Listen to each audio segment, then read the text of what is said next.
Audio Jungle। हाँ बच्चों, आपको सेल पढ़ा रहे थे। सेल में पहला था विद्युत अपघटनी सेल, उसके बारे में हम अगले वीडियो में भेज चुके हैं। अब दूसरा ले रहे हैं विद्युत रासायनिक सेल। वह सेल जो रासायनिक ऊर्जा को विद्युत ऊर्जा में परिवर्तित कर देता है उसे विद्युत रासायनिक सेल कहते हैं। उस वाले में क्या था, कोई सेल विद्युत ऊर्जा को काहे में बदल रहा था, रासायनिक ऊर्जा में। यह क्या करेगा, रासायनिक ऊर्जा को काहे में बदल रहा, विद्युत ऊर्जा में बदलता है। इसे डेनियल ने बनाया था, इसलिए इसे डेनियल सेल भी कहते हैं। इसे वोल्टेज सेल या गैल्वेनिक सेल भी कहते हैं। इसमें विशेष बात होती है कि इसमें एनोड ऋणात्मक ध्रुव होता है और कैथोड धनात्मक ध्रुव होता है। इसके अंतर्गत डेनियल सेल आता है, तो हेडिंग डाल लीजिए डेनियल सेल। अब हम डेनियल सेल के बारे में जानकारी ज्यादा बताएंगे, ठीक है। तो आइए डेनियल सेल, हेडिंग डाल लीजिए।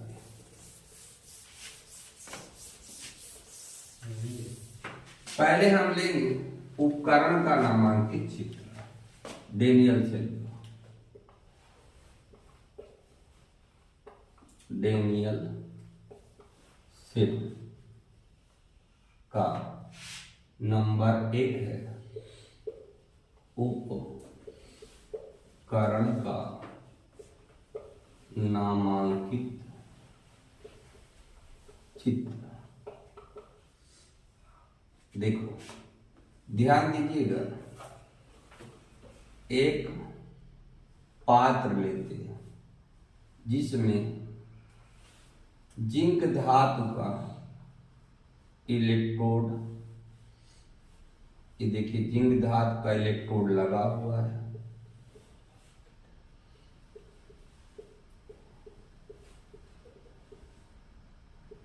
इसमें कौन सा विलयन भरा हुआ है, जिंक सल्फेट का विलयन। में इसको डुबो देते हैं, जिंक सल्फेट का विलयन में डुबो देते हैं। इसकी सांद्रता 1 मोलर होती है। दूसरा इलेक्ट्रोड लेते हैं, वो कॉपर धातु का होता है। ये जिंक धातु का था और दूसरा वाला कॉपर धातु का होता है। और इसको हम कॉपर सल्फेट के विलयन में डुबो देते हैं।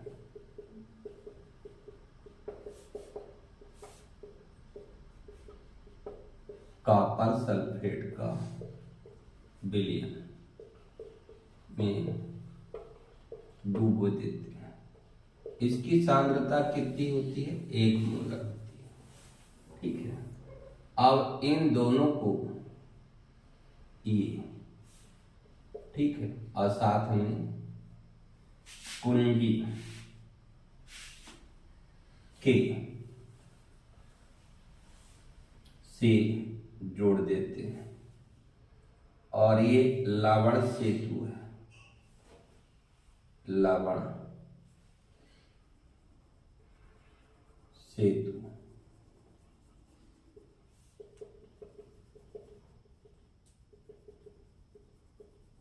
ठीक है। ये है जिंक का इलेक्ट्रोड,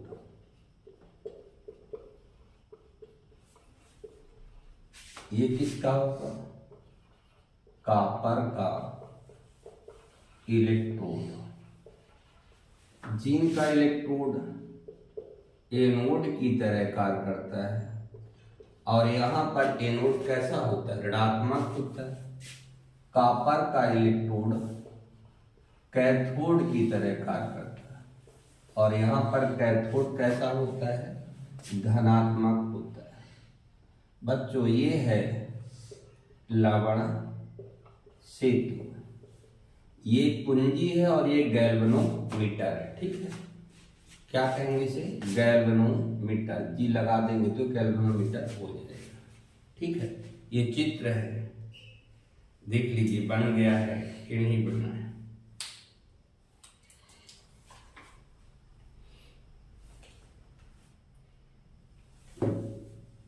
अब मेरा अंदाजा है कि आप चित्र बना लिए होंगे।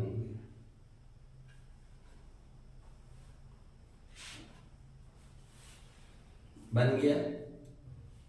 तो पहला था उपकरण का नामांकित चित्र। नंबर दूसरा है उपकरण का वर्णन।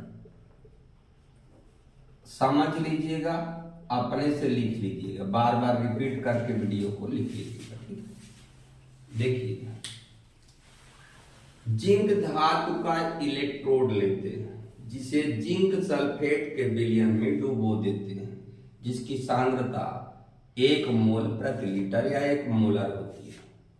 कॉपर धातु का इलेक्ट्रोड लेते हैं, जिसे कॉपर सल्फेट के विलयन में डुबो देते हैं और जिसकी सांद्रता 1 मोलर या 1 मोल प्रति लीटर होती है। दोनों इलेक्ट्रोडों को धातु के तार की सहायता से गैल्वेनोमीटर तथा कुंजी से जोड़ देते हैं। दोनों विलयनों की विद्युत उदासीनता बनाए रखने के लिए उन्हें लवण सेतु से जोड़ दिया जाता है। यह है उपकरण का वर्णन। फिर से सुन लीजिए। जिंक धातु का इलेक्ट्रोड लेते हैं, जिसे जिंक सल्फेट के विलयन में डुबो देते हैं, जिसकी सांद्रता 1 मोल प्रति लीटर या 1 मोलर होती है। कॉपर धातु का इलेक्ट्रोड लेते हैं, जिसे कॉपर सल्फेट के विलयन में डुबो देते हैं और जिसकी सांद्रता 1 मोल प्रति लीटर या 1 मोलर होती है। धातु के तार की सहायता से दोनों इलेक्ट्रोड को गैल्वेनोमीटर तथा कुंजी से जोड़ देते हैं।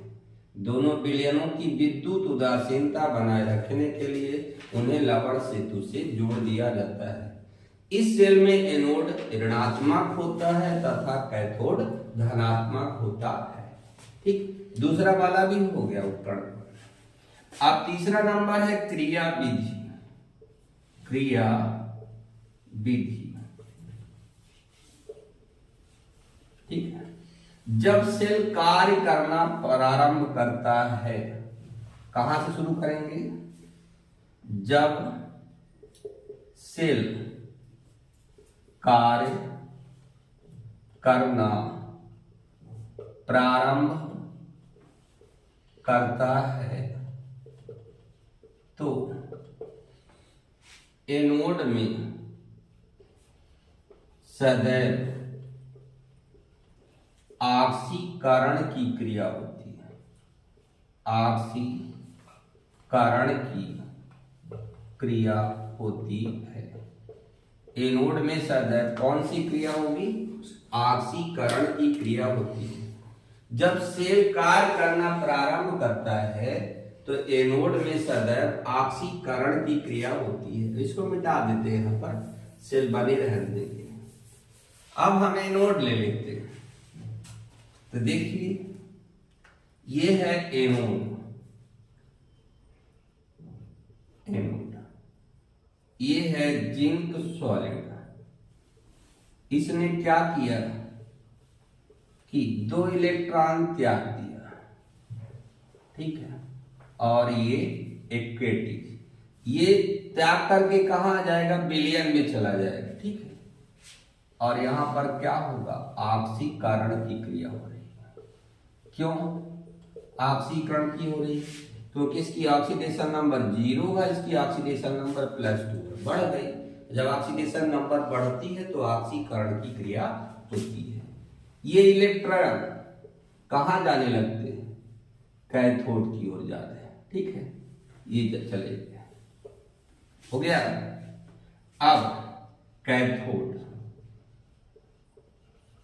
कैथोड में ये इलेक्ट्रॉन यहां आएंगे, ये यहां नीचे आ जाएंगे और ये 2 मिल जाएगा। Cu2 पॉजिटिव, SO4 2 नेगेटिव, टूटा रहता है। तो ये Cu2 पॉजिटिव एक्वेटिक है, तो ये 2 इलेक्ट्रॉन को ग्रहण किया और क्या बन गया? Cu solid. तो यहां कौन सी क्रिया हो रही है? अपक्षय। देख लो, इसकी ऑक्सीडेशन नंबर +2 है, इसकी ऑक्सीडेशन नंबर 0 है। तो इसका मतलब है ऑक्सीडेशन नंबर घट रहा है, तो कौन सी क्रिया होगी? अपचयन। एक बार पढ़ लीजिए, सुन लीजिए। जब सेल कार्य करना प्रारंभ करता है तो एनोड में सदैव ऑक्सीकरण की क्रिया होती है। जिंक धातु 2 इलेक्ट्रॉन त्याग करके धनायन बना लेता है। ये धनायन विलयन में चला जाता है। जो इलेक्ट्रॉन रहते ही कैथोड की ओर गमन करते हैं।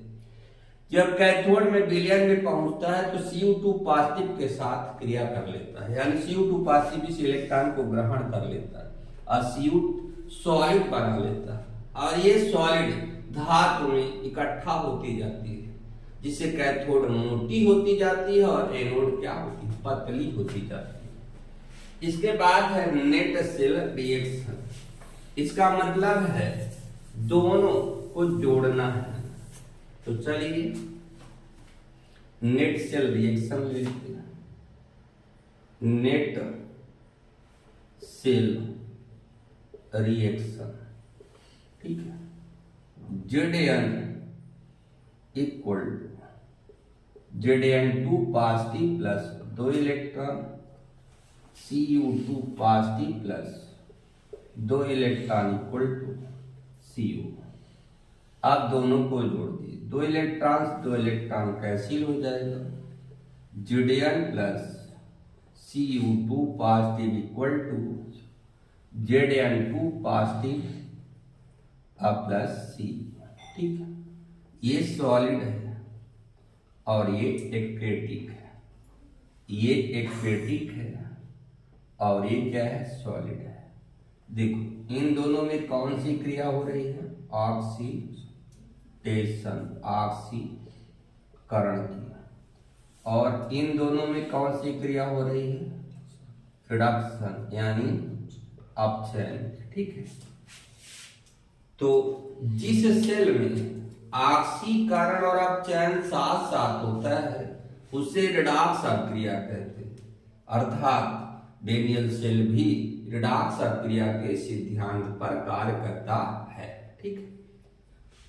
फिर से सुन लीजिए, नेट सेल रिएक्शन में हम क्या करेंगे, दोनों को जोड़ देंगे और फिर देख लीजिए जिस सेल में ऑक्सीकरण और अपचयन दोनों साथ साथ होता है उसे रिडॉक्स अभिक्रिया कहते हैं, अर्थात डेनियल सेल भी रिडॉक्स अभिक्रिया के सिद्धांत पर कार्य करता है। अब है लवण सेतु के कार्य। लवण सेतु के कार्य होता है, पहला नंबर यह विद्युत परिपथ को पूर्ण करता है, और दूसरा होता है दोनों विलयनों की विद्युत उदासीनता को बनाए रखता है। कभी कभी 2 नंबर में आ जाता है लवण सेतु का। तो पहला काम क्या करता है, परिपथ को पूर्ण करता है, और दूसरा है दोनों विलयनों की विद्युत उदासीनता को बनाए रखता है।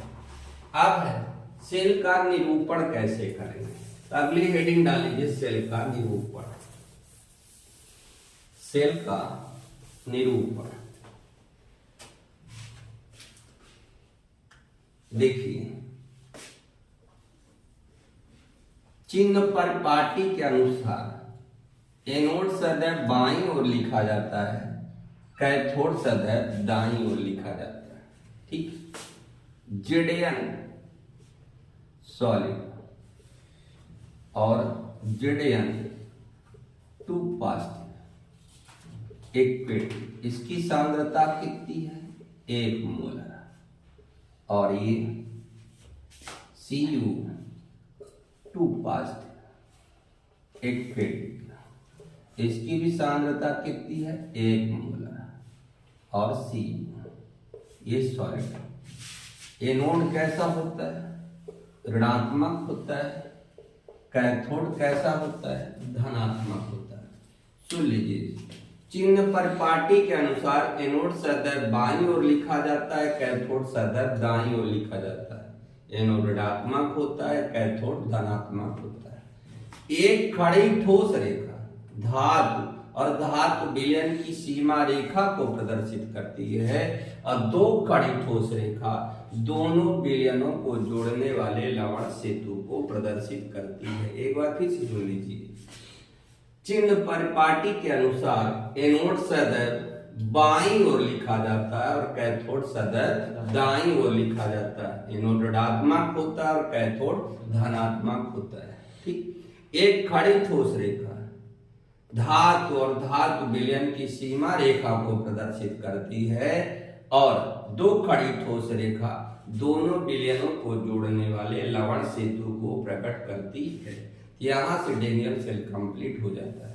बच्चों ध्यान रखिएगा, हम आपको 4 नंबर वाले क्वेश्चन ले रहे हैं, इंपॉर्टेंट क्वेश्चन मात्र, इसलिए वीडियो जरूर देखिएगा। ठीक, अब ये हो गया है। इसके बाद हम आपको SHE के बारे में बताएंगे, मानक hydrogen electrode, very very important topic रहेगा। ठीक है, लेकिन उसके पहले हमें आपको विभव वगैरह के बारे में चर्चा करेंगे, फिर आपको हम बताएंगे SHE मानक हाइड्रोजन इलेक्ट्रोड। ठीक, इसके पहले हमें कई मानक हाइड्रोजन इलेक्ट्रोड के द्वारा ही जिंक धातु का इलेक्ट्रोड भी वह निकालेंगे, कॉपर का निकालेंगे, और नॉनसर्ट समीकरण वेरी मोस्ट इम्पोर्टेंट, उसको भी इसी टॉपिक में बताएंगे।